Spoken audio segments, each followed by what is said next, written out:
히브리서의 말씀, 익히 잘 아시는 말씀일 텐데요. 히브리서 오늘 읽은 본문 말씀을 가지고 우리는 모일 수 있습니다 라는 제목으로 은혜 나누기를 원합니다. 우리는 모일 수 있습니다. 보통 모여야 한다 이 말씀은 많이 들으실 것 같습니다. 왜냐하면 모이기 힘든 때이고 그럴수록 더 모여야 한다 강조할 수밖에 없는 거 사실인데, 저는 이렇게 좀 제목을 잡아보았습니다. 모여야 한다라고 잡지 않고 모일 수 있다. 우리는 모일 수 있다. 왜 이렇게 잡았느냐, 그걸 좀 얘기 드리고 말씀 나누기로 하는데, 우리는 어떻게 모이는 자들입니까? 하나님 앞에 모이는 자들입니다. 예수 이름으로 하나님 앞에 모이는 자들, 그리스도인입니다. 교회로 모이는 백성입니다. 그리고 하나님께서는 그렇게 우리와 함께 모여서 함께 하시길 원하십니다. 예배 받으시길 원하시고 은혜 나누시기를 원하십니다. 주님의 말씀을 듣게 하시기를 원하십니다. 그런데 우리가 어떤 존재인가 하는 것입니다. 우리는 모이기 쉬운 존재가 아니라는 것, 우리는 이것을 알아야 한다는 것이죠. 지금 코로나19 시대, 이 상황과 환경이 어렵기 때문에 모이지 못한다라고 합니다. 맞는 얘기입니다. 이제 나라에서 여러 가지 정책적으로 법적으로 모이지 못하게 하고 여러 가지 물리적인 환경이 어렵습니다. 그런데 그것만이 문제라면 사실은 이 코로나19 시대가 지나면은 자연스럽게 다시 모이게 되겠죠. 그런데 왜 많은 목사님들이, 교계 지도자들이 걱정하고 염려할까요? 왜냐하면 모이는 것에 사실은 하나님 앞에 교회로 예수 그리스도 이름으로 모이는 것이 쉽지 않은 존재가 우리라는 존재라는 것입니다. 간단하게 몇 가지만 방해물들이 있는 걸 알려드리길 원합니다. 주일 이 시간에 예배 드리는 것이 쉬운 일입니까? 한번 생각해 보십시오. 여기 나오신 분들은 당연히 쉽지라고 생각하실 수도 있는데, 만약에 이제 코로나19 이 얘기를 좀 드리면, 이것 때문에 오후 예배를 드리던 분들이 안 드리게 되었다고 한번 생각해 보십시오. 그리고 온라인 예배 드리다가 온라인 예배가 점차 무뎌집니다. 이것은 사실입니다. 무뎌지게 되는데, 그때 주변에서 많은 유혹들이 물밀듯이 사실 밀려옵니다. 이 오후 시간에 이 황금 같은, 어떻게 보면 주일 오후 시간, 여러 가지 다른 것으로 눈을 돌릴 것들이 너무나 많다라는 것.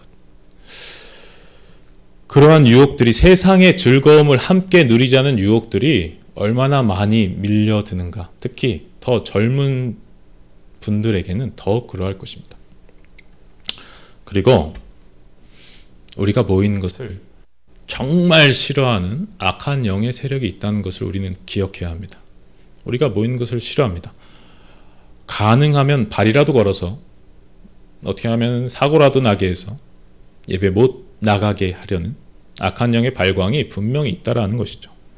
그렇기 때문에 이 어떤 코로나19라는 이 시대적 상황이, 시기적 이 문제가, 이 어려운 상황과 환경을 기회로 우리 안에 있었던, 우리가 모일 수 있었던 이유를 잊어버리게 한다라는 것입니다. 이 시기가 조금 길어지면 길어질수록 우리는 점차 잊어버립니다. 그 증거가 무엇입니까? 사실은 우리 빈 예배당의 자리가 그 증거가 되는 것이죠. 사실은 이제는 좀 나올 수 있습니다. 그런데 나오지 못합니다. 단순히 두려운 일까요? 아닙니다. 우리 안에 우리가 모일 수 있었던 그 이유를 잊어버렸기 때문입니다. 오늘은 우리가 하나님 앞에 모일 수 있는 그 이유, 그것을 다시 한번 기억해 보길 원합니다. 오늘 본문 말씀을 가지고요. 우리가 본문 말씀 읽었는데 히브리서 10장 19절에서 25절까지의 말씀 가운데 19절에 우리가 너무나 유명한 말씀입니다. 그러므로 형제들아, 우리가 예수의 피를 힘입어 성소에 들어갈 담력을 얻었나니. 유명한 말씀이지만 우리에게 사실은 어떻게 보면 직접적으로 잘 다가오지 않을 수 있습니다. 우리에게 성소란 부분, 그것이 어떠한 것인가 피부로 사실 다가오기 어렵기 때문입니다. 그런데 이 히브리서라는 말씀이, 성경이 유대인들을 향하여 쓰여졌다는 것, 유대인 중에서도 예수 그리스도를 영접하고 그리스도인이 된 이들을 향하여 쓰여졌다는 것, 특별히 유대인이 그리스도인이 되었는데 다시 유대교로, 왜냐하면 이 유대인들 사이에서 그리스도인 된다는 것이 매우 어려운 상황들을 초래하기 때문에 주변으로부터의 어떤 사실은 왕따 같은 것이 되는 것이죠. 그 사회에서 매장되는 것이죠. 쫓겨나게 되는 것입니다. 그런 어려운 상황들 가운데 다시 유대교로 돌아가려는 이러한 유혹 가운데 있는 이들을 향하여 너희들이 하나님을 섬기며 살아온 건 맞다. 그러나 유대교 가운데 그 옛 언약은 예수 그리스도로 이루어진 새 언약과 비교하여 너무나 부족한 것이다. 이 예수 그리스도의 새 언약만이 우리를 온전히 하나님과 함께하게 할 수 있다. 우리에게 구원을 줄 수 있는 유일한 언약이다라는 것을 말해주고자 이 히브리서가 쓰여졌다는 것. 우리가 이것을 기억할 때 이 성소를 예로 드는 것은, 이 말씀 가운데 성소를 언급하며 이야기하는 것은 너무나 이 글을 읽는 유대인들에게는 피부로 다가왔을 것입니다. 우리는 근데 잘 다가오지 않기 때문에 좀 설명을 함께 나눴으면 좋겠습니다. 우선은 우리가 모두 죄 가운데 죽을 존재들이었다는 것, 하나님의 영광에 도저히 참여할 수 없었던 존재였다라는 것을 기억하셨으면 좋겠습니다. 로마서 3장 23절에는 모든 사람이 죄를 범하였음에 하나님의 영광에 이르지 못하더니, 아멘. 모든 사람이 죄를 범하였음에 하나님의 영광에 이르지 못했다. 유대인들은 그렇다면 어떻게 하나님의 영광에 이르기를 꾀했습니까? 그들이 스스로 어떤 것을 할 수 있었습니까? 아닙니다. 구약의 성경을 통하여 우리가 아는 것, 하나님께서 택한 백성을 부르셔서 그 백성 아브라함을 통하여 약속을 주시고 민족을 이루고 나라를 이루게 하시는 가운데 법을 주시고 제사법을 주심으로 성소를, 성막을 통하여 성소를 만드시고 그 안에서 제사를 통하여 만나 주셨다. 하나님의 임재를 경험하게 하셨다. 구원의 길을 열어주셨다라는 것. 간단히 이야기하면, 그런데 이 성소라는 부분, 이것이 어떠한 느낌이었나, 유대인들한테. 성소는 하나님을 만나는 곳이어야 되지 않습니까? 하나님의 영광에 참여하는 곳이어야 되는 것이 맞습니다. 그런데 그곳에 그들은 어떻게 나아갔는가? 그들은 다 나아갈 수 없었습니다. 대제사장만 1년에 한 번 그 지성소로 나아갈 수 있었습니다. 그것도 두렵고 떨림으로. 두렵고 떨림은 하나님 앞에서 온전히 경외하는 모습의 좋은 표현은 맞는데 단순히 그런 좋은 표현으로 끝나는 것이 아니라 정말 공포 가운데. 왜요? 자칫하면 죽을 수 있기 때문에. 대제사장의 에봇에 방울이 달려 있습니다. 그 성소로 들어갈 수 없는 다른 백성들이 성소에 들어간, 지성소에 들어간 대제사장이 혹여라도 잘못하여서, 혹여라도 하나님의 법대로 다 하지 못하고 들어가서 죽었을 경우 방울 소리가 이제 들리지 않는 것이죠.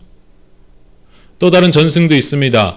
대제사장은 발에 밧줄을 메고 들어갔다고 합니다. 왜요? 혹여라도 죽으면 들어가서 꺼내올 수 없으니까 줄을 당겨서 그 시체를 꺼내려는, 무엇입니까? 죽음을 마주하면서 들어갔던 것이 성소라는 것입니다. 두렵고 떨림, 그야말로 죽음의 공포 가운데. 왜냐하면 거룩한 하나님 앞에 죄인된 우리는 온전히 설 수 없었기 때문입니다. 희생의 제사를 드리고 하나님의 법대로 다 지켜 행하면서도 두려울 수밖에 없는 하나님. 그런데 우리가 방금 읽었던 말씀처럼 19절의 말씀, 우리가 예수의 피를 힘입어 성소에 들어갈 담력을 얻었다. 담력을 얻었다. 용기를 얻게 되었다라는 것입니다. 한마디로 우리가 모일 수 있는 첫 번째 이유, 예수님께서 하나님 앞에 모일 수 있는 길을 열어주셨기 때문이라는 것입니다. 길을 열어주셨습니다. 10장 20절입니다. 그 길은 우리를 위하여 휘장 가운데로 열어놓으신 새로운 살 길이요. 휘장은 곧 그의 육체니라. 아멘. 그의 피로, 예수의 피로 우리는 성소에 들어갈 담력을 얻습니다. 그런데 그것은 이러한 내용입니다. 휘장 가운데로 열어놓으신 새로운 살 길입니다. 휘장 가운데로. 이 휘장이 무엇입니까? 성소의 휘장입니다. 성소 안에 지성소와 분향단, 진설병상 등 이러한 기물이 있던 곳과 구분되어지게 만드는 휘장, 이것이 성소의 휘장입니다. 그런데 이 휘장 가운데로 새로운 살 길을 예수님께서 열어주셨다라는 것입니다. 믿으십니까? 예, 믿으신다고 해도 그것이 무슨 의미인가가 중요합니다. 휘장 가운데 길을 열어주셨대. 그대로 믿으면 좋죠. 근데 그 의미를 분명히 알아야 합니다.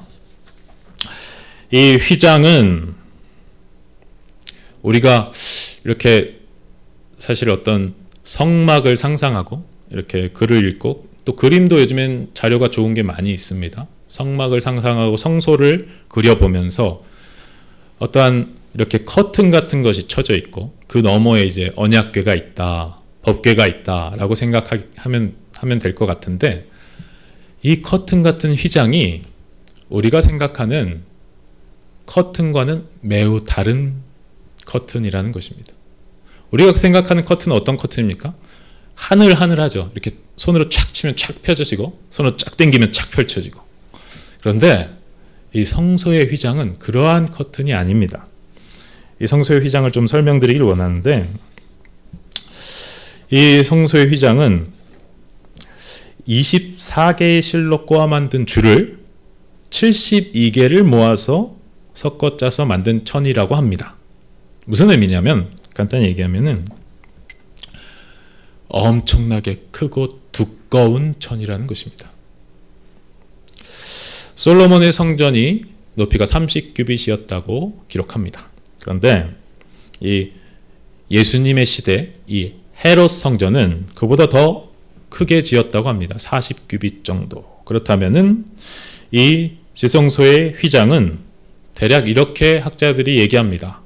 15m쯤 되었을 것이다. 그 길이가 15m가 되는 커튼이 쳐져 있습니다. 그런데 이 15m 정도 되는 이 천이 두께가 약 10cm에 달했다라고 합니다. 두께가 10cm입니다. 이 정도가 10cm 아닙니까? 천이 두께가 이 정도 되는 그런 가림막입니다. 우리가 생각해 보실 것이 무엇입니까? 우리 공관복음서들에는 이렇게 기록되어 있습니다.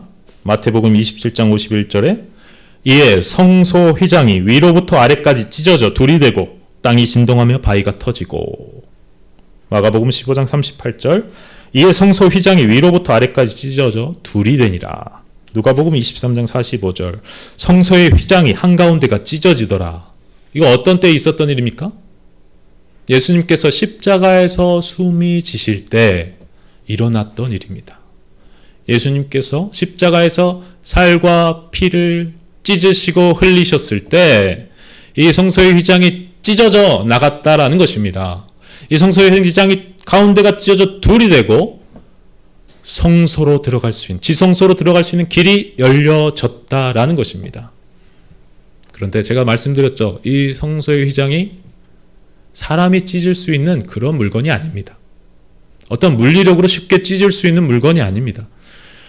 높이 15m, 두께 10cm 되는 천을 인력으로 쉽게 찢을 수 없습니다. 그러한 천이 예수님께서 십자가에서 그 사명을 감당해 내셨을 때 찢어져 둘이 되어 지성소로 향하는 길이 활짝 열려졌다라는 것입니다.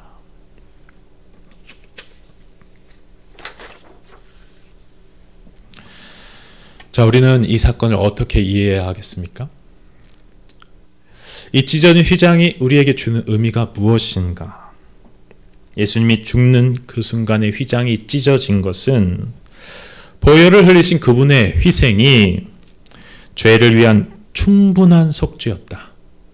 그래서 충분한 속죄가 되었기에 이제는 하나님과의 관계를 회복할 수 있는 그 길이 열려진 것이고, 지성소로 이전에는 대제사장만, 그것도 1년에 한 번 두렵고 떨림으로 죽음의 공포 가운데 겨우 나아갔던 그 길을 이제는 유대인이든 이방인이든 예수 그리스도를 믿음으로 담대하게 나아갈 수 있게 되었다라는 것, 이것을 의미한다라는 것입니다. 이것을 믿으십니까? 성소의 휘장이 찢어졌다. 그 새로운 살 길이 열려졌다라는 것은 이것을 의미하는 것입니다. 예수님이 들어가셨을 때 휘장이 찢어졌고, 하나님은 이제 그 성전을 떠나서 다시는 사람의 손에 지은 성전에 거하지 않으십니다. 우리 교회에 거하지 않으시나요? 교회 건물에 거하지 않으신다는 거 잘 아시죠? 예수 믿는 이들이 함께 모여 예배드린 곳에 함께 임재하시는 것이지, 이전에 그 건물 성전 어떤 성소에 거기로 가야만 주님을 만나게 되어진 것이 아닙니다. 이제 그 성소의 휘장을 예수님의 살과 피로 찢으시고 새로운 살길을 여시고 그 성전은 허물어졌습니다. 이것은 놀라운 복된 소식입니다. 유대인들은 이 소식을 들었을 때 그야말로 충격이었을 것입니다. 나자마자 평생을 그렇게 섬겨왔습니다. 하나님을. 성전으로 나아가서 제사를 드려야만 했습니다. 그리고 지성소는 쳐다볼 수도 없었습니다. 그런데 예수 그리스도로 말미암아 성전의 휘장이 찢어지고 지성소로 담대히 나아가게 된 것입니다. 그 담력을 주셨다. 19절인 것입니다. 형제들아, 우리가 예수의 피를 힘입어 성소에 들어갈 담력을 얻었나니. 아멘. 22절을 이어서 함께 읽어봤으면 좋겠는데요. 함께 읽겠습니다. 10장 22절. 시작. 우리가 마음의 뿌림을 받아 악한 양심으로부터 벗어나고 몸은 맑은 물로 씻음을 받았으니 참 마음과 온전한 믿음으로 하나님께 나아가자. 아멘. 우리가 마음에 뭘 뿌림을 받았나요? 예수의 피 뿌림을 받았습니다. 예수 그리스도의 피 뿌림을 받았습니다. 우리가 예수 그리스도의 피를 뿌림받음으로 이제는 성소에 주님을 하나님 만나러 담대하게 나아갈 수 있게 되었고, 그것을 설명해 주신 것입니다. 22절이 악한 양심으로부터 벗어나게 되었습니다. 악한 양심 가운데, 죄 가운데 다 멸망한 존재들이었는데 이것으로부터 벗어나게 되었습니다. 그리고 몸은 맑은 물로 육신까지도 주님께서는 씻어주셨다 말씀하십니다. 이러한 참 마음과 온전한 믿음으로 나아가자 말씀하시는 것입니다. 유대인들은 옛 언약에 속한 자들이었습니다. 그들은 그들의 죄 때문에 두려움으로 성소에, 지성소에 나아갈 수밖에 없었습니다. 대제사장조차도 그 두려움에서 벗어날 수 없었습니다. 그러나 예수님이 우리의 대제사장 되어주시면 21절 또 하나의 집 다스리는 큰 제사장이 계심에, 예수 그리스도께서 우리의 대제사장 되어주시면 우리는 예수님의 피로 그 피에 힘입어 성소에 담대하게 들어갈 수 있게 되었다는 것, 이 놀라운 복된 소식이 우리에게 전해져서 우리가 지금 이 자리에 있는 것입니다. 이것을 믿으시길 축복합니다. 이것을 믿으시길 축복합니다. 오늘 이 자리도 우리는 성소입니다. 예수 그리스도의 피로 담대하게 나아온 것입니다. 유대인들은 나올 수 없었습니다. 그는 두려워할 수밖에 없었습니다. 하나님의 영광을 그리워하면서도 죽을까 봐 두려워할 수밖에 없었던 그런 유대인들인데, 우리는 얼마나 놀라운 복을 받은 존재들입니까? 성소는 어떤 곳입니까? 우린 지금 어떠한 자리에 있습니까? 하나님의 함께 하시는 것. 하나님 아버지와 자녀의 관계가 회복되어 그렇게 교제할 수 있는 이 자리. 이 자리에 우리는 기쁨 가운데 담대함으로 나와 계십니까? 그러시길 축복합니다. 기쁨 가운데 담대함으로 나와 계시길 축복합니다. 매 예배 자리 때마다 그렇게 하시길 축복합니다. 예수의 피로 휘장이 찢어지고 우리가 새로운 길이 열려져서 우리가 이 자리에 있다는 것을 기억하시고 예배 드리시길 축복합니다. 우리가 모일 수 있는 첫 번째 이유, 그 길을 열어주셨다. 이 첫 번째 이유입니다. 두 번째 이유 나누길 원합니다. 두 번째 이유, 화목하게 하셨기 때문이다. 우리 10장 23절부터 25절을 그냥 한번 같이 읽었으면 좋겠습니다. 23절부터 25절 시작. 또 약속하신 이는 미쁘시니 우리가 믿는 도리의 소망을 움직이지 말며 굳게 잡고 서로 돌아보아 사랑과 선행을 격려하며 모이기를 패하는 어떤 사람들의 습관과 같이 하지 말고 오직 권하여 그날이 가까움을 볼수록 더욱 그리하자. 아멘. 약속 새 언약을 주신 하나님, 예수 그리스도로, 예수 피로 우리가 맺어진 새 언약을 받은 존재들입니다. 우리는 그 믿는 도리의 소망을 가지고 나옵니다. 이것은 무엇입니까? 하나님 아버지와 내가 화목하게 되었다라는 것입니다. 하나님 아버지와 내가 화목하게 되었다.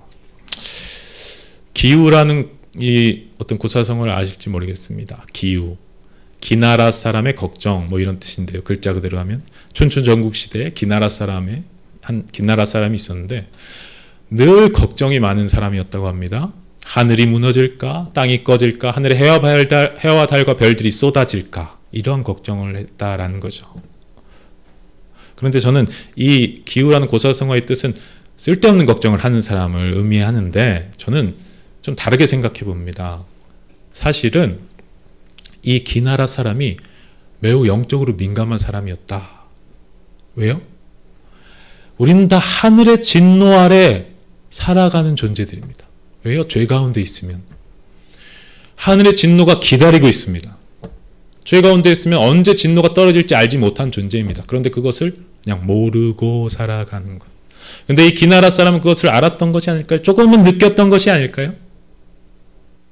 하늘이 무너질까? 땅이 꺼질까? 사실은 우리가 그러한 진노 아래 살기에 근원적인 평안이 없는 존재라는 것입니다. 무엇인가 불안할 수밖에 없습니다. 영적으로 민감하면 더합니다. 왜 그렇게 무당들이 삶이 엉망일 수밖에 없느냐? 귀신 가운데 이 결국을 아는 존재들입니다. 멸망할 거라는 걸. 그렇지만 구원의 길을 알지 못하기에 그저 그 귀신과 함께 멸망해 가는 것이죠. 그런데 구원의 길이 열려졌습니다. 예수 그리스도로, 그 법의 피로 하나님과 우리가 화목해 된 것입니다. 우리의 화목 제물이 되어주신 예수 그리스도를 통해서 우리는 하나님과 화목해 됨으로 우리 위에 늘 머물던 근원적인 진노가 거쳐지고 우리 안에 세상이 줄 수 없는 평안이 머물게 되었다라는 것입니다. 고린도후서 한번 우리 찾아봤으면 좋겠는데요. 5장 17절에서 조금 길지만 20절까지. 제가 왜 이 긴데 다 읽냐면 제가 이제 말씀을 준비하면서 읽으면서 제가 너무 은혜가 돼서 우리 함께 읽었으면 좋겠습니다. 고린도후서 5장 17절에서 20절까지 우리 한번 찾으신 대로 함께 같이 읽었으면 좋겠습니다. 함께 읽겠습니다. 그런즉 누구든지 그리스도 안에 있으면 새로운 피조물이라. 이전 것은 지나갔으니 보라 새 것이 되었도다. 모든 것이 하나님께로서 났으며 그가 그리스도로 말미암아 우리를 자기와 화목하게 하시고 또 우리에게 화목하게 하는 직분을 주셨으니 곧 하나님께서 그리스도 안에 계시사 세상을 자기와 화목하게 하시며 그들의 죄를 그들에게 돌리지 아니하시고 화목하게 하는 말씀을 우리에게 부탁하셨느니라. 그러므로 우리가 그리스도를 대신하여 사신이 되어 하나님이 우리를 통하여 너희를 권면하시는 것 같이 그리스도를 대신하여 간청하노니 너희는 하나님과 화목하라. 아멘. 하나님과 화목하게 되었다. 우리가 하나님을 안다면 이보다 놀라운 소식이 어디 있겠습니까? 유대인들은 하나님을 알았습니다. 하지만 화목하지 못했습니다. 기나라 사람처럼 살 수밖에 없는 것입니다. 하나님을 압니다. 하나님의 영광도 압니다. 하지만 그것에 참여할 수 없습니다. 이것이 얼마나 큰 형벌입니까? 그런데 예수 그리스도 말미암아 화목하게 되었다는 것입니다. 우리는 어떤 존재들입니까? 예수 그리스도로 말미암아 하나님과 화목하게 되어 이 자리에서 우리가 예배 드리고 있는 것입니다. 그 진노가 거쳐지고 하나님의 영광이 보여지고 이 성령이 이 자리에 함께 하심으로 그 영광에 참여하게 해주십니다. 세상이 줄 수 없는 평안이 우리에게 머무는 것입니다. 그 평안을 누리시길 축복합니다. 우리는 이 이유로 모일 수 있습니다. 이 화목은 하나님과의 화목뿐만이 아닙니다. 오늘 읽은 말씀에 서로 돌아보아 사랑과 선행으로 격려하라고 말씀하십니다. 이것은 이렇게 묵상해 봅니다. 형제 자매 간에 화목하라. 형제 자매 간에. 하나님과의 관계가 깨어지는 순간 인생들과의 관계도 깨어질 수밖에 없었습니다. 그렇기 때문에 인생들은 태어나서 죽을 때까지 인생들과 그 인간 관계 가운데 고통받을 수밖에 없습니다. 왜냐하면 끝없는 오해를 할 수밖에 없기 때문입니다. 우리는 서로를 이해할 수 없습니다. 그 죄와 사망의 형벌 가운데 서로를 이해할 수 없습니다. 끝없는 오해로, 시기로, 질투로 싸우고 죽일 수밖에 없는 관계, 깨어진 인생들의 관계. 그런데 이것도 화목하게 하셨다라는 것입니다.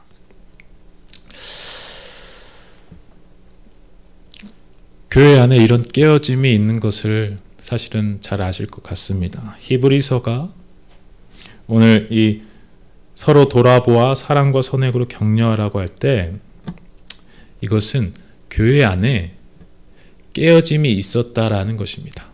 어떤 깨어짐이 가장 큰 깨어짐이었냐 하면은 유대인과 이방인들, 유대인 그리스도인들과 이방인 그리스도인들, 예수 그리스도로 부름받아서 하나님께 예배를 드리면서도 그 깨어짐을 화목하지 못하는 우리의 모습들.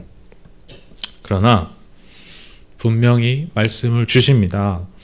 에베소서 말씀 우리가 한번 또 같이 읽었으면 좋겠는데요. 에베소서 2장 13절 14절 한번 찾아서 같이 읽었으면 좋겠습니다.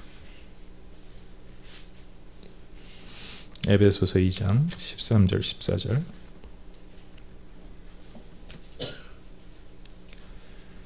예. 찾으신 대로 우리 한번 같이 읽었으면 좋겠습니다. 주님께서 은혜 주시면 그냥 사실은 말씀만 읽어도 은혜가 됨을 믿습니다. 우리 2장 13절 14절 함께 읽겠습니다.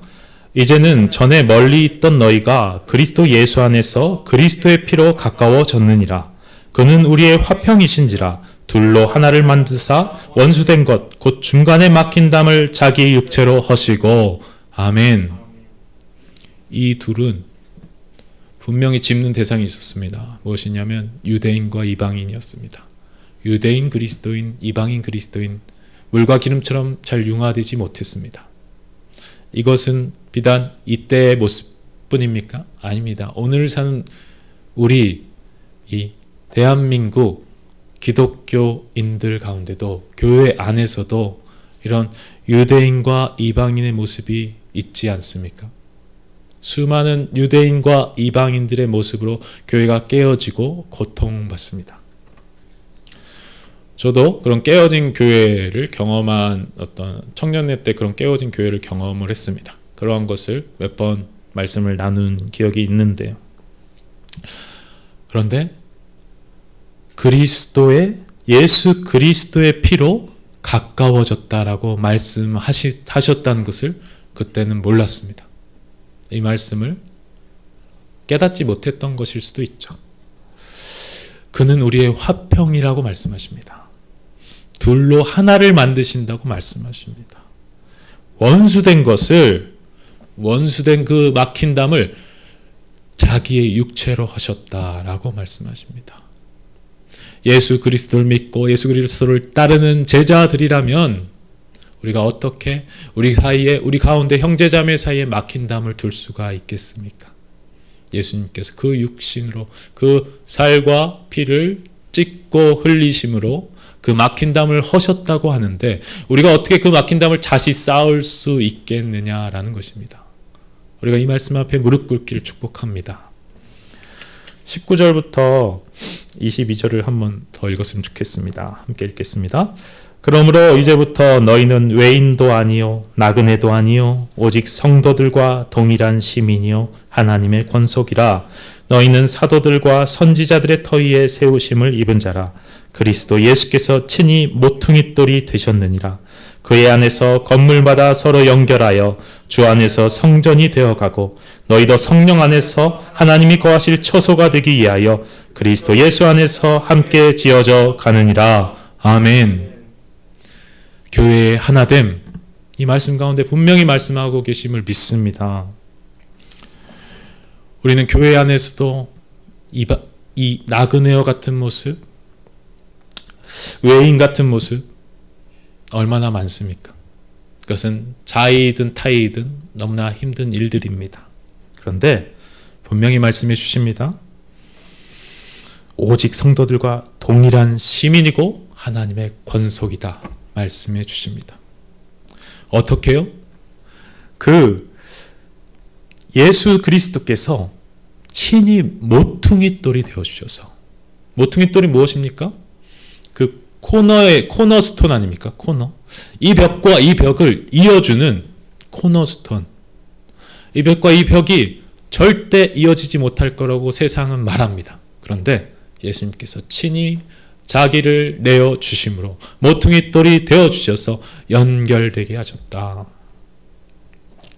그래서 무엇을 지어가신다고요? 성전을 지어가신다. 성전을.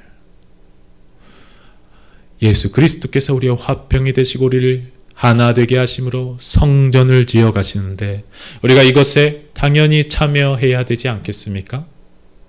예수 그리스도를 믿음으로 그렇게 정말 하나님의 처소가 되기 위하여 지어져 가시기를 축복합니다. 이 말씀을 꼭 받으시길 축복합니다. 화평의 사신이 되십시오. 어디를 가든지 그렇게 되셨으면 좋겠지만 특별히 먼저 교회 안에서 화평의 사신이 되십시오. 예수 그리스도의 대사가 되십시오.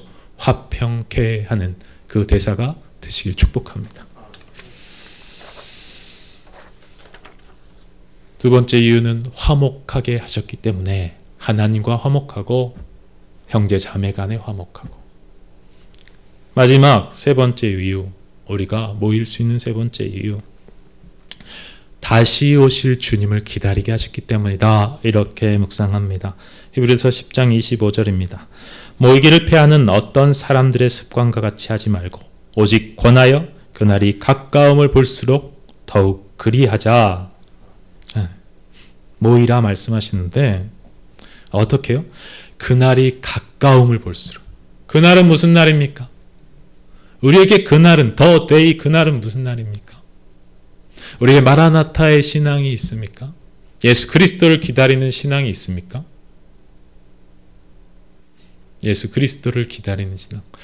주님께서 분명히 약속하고 하나님 우편으로 가셨다라는 것 우리는 기억하고 있습니다. 예수 재림의 때. 그러나 그것은 많은 역사 가운데 많은 이단과 사이비들로 많이 희석되어진 것이 사실입니다. 예수 재림 얘기하고 모이자 하면은 좀 이상하게 생각하고 사이비 아닌가? 이단 아닌가? 사실 그런 걱정도 있는 것이 사실입니다. 그런데 분명한 것은 그날은 예수님께서 약속하신 분명한 그날이라는 것입니다. 종말의 때가 있다라는 것입니다. 우리 성도들은 기본적으로 종말론적인 성도들이라는 것, 이것을 잊으시지 않기를 축복합니다. 그날이 가까움을 볼수록. 세상은 이 그날을 싫어합니다. 세상은 그날을 외면합니다. 우리가 그날을 얘기하면 비웃습니다. 지금이나 똑바로 살라고 할지도 모릅니다. 그런데 분명한 것은 그들은 세상은 자기들이 현실적이라고 말하지만 온전히 지극히 현실적인 것은 말씀이고 진리 되신 성경이라는 것입니다. 그래서 이 종말의 때 그날이 사실은 무엇보다 현실적입니다. 눈앞에 다가온 종말 앞에 누구도 피할 수 없습니다. 그리고 우리가 하루하루 살아갈 때마다 우리가 종말의 날을 알 수는 없지만 예수님께서 아무도 알 수 없다고 하셨죠. 아버지만 아신다. 근데 분명한 것은 하나 있습니다. 우리가 하루를 살면 하루만큼 종말의 날이 가까워졌다라는 것입니다. 그날은 하루만큼 가까워졌다라는 것입니다. 그날이 있다는 것을 아는 공동체, 교회 아닙니까? 우리 교회. 예수님께서 다시 오실 그날, 그 분명한 약속을 믿는 공동체. 그 신앙 고백이 분명한 공동체. 반드시 끝이 있고 결산의 때가 있고 그 결산의 때에 분명한 천국과 지옥의 갈림길 가운데 심판받게 될 것이다 라는 것. 우리는 그 종말의 때를 어떻게 기다릴 것인가? 벌 받을까 두려움과 공포로 기다릴 것인가? 마치 유대인들처럼 하나님을 알지만 하나님의 영광도 사모하긴 하지만 도저히 가까이 할 수 없는 당신, 제발 하루라도 더 늦게 오십시오. 두렵습니다. 이런 것이 아니라 내가 사랑하는 주인이 내가 인생의 때 가운데 그 믿음 지키려 예수 그리스도 이름 알리려 그렇게 수고하고 고생했다는 것을 기억하시고 잘하였다. 네, 착한 종아 수고 많았다. 내가 너를 위하여 이러한 상을 준비했구나.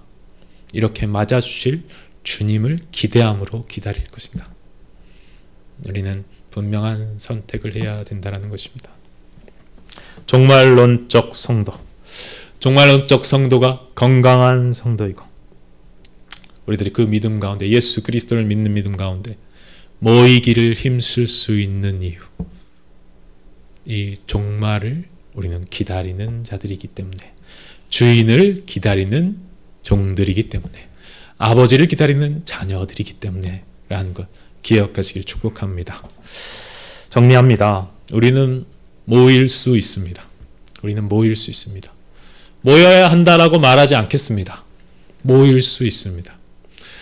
원래는 모일 수 없는 존재들입니다. 그런데 모일 수 있게 만들어 주셨습니다. 예수 그리스도로 그 피로 막혔던 길을 여시고 화목하게 하시고 다시 오실 주님을 기다리게 하셨기에 우리는 모일 수 있습니다. 우리는 그 예수 그리스도로 그 피로 오늘도 모였습니다. 그리고 또 모일 것입니다. 우리는 모일 수 있는 존재들이기 때문입니다. 이것을 믿으시고 세상 가운데서도 이 정체성 잃지 마시고 승리하는 삶을 사시기를 그리고 그 종말의 때를 기다리는 종말론적 성도 되시기를 간절히 축복합니다. 기도하겠습니다.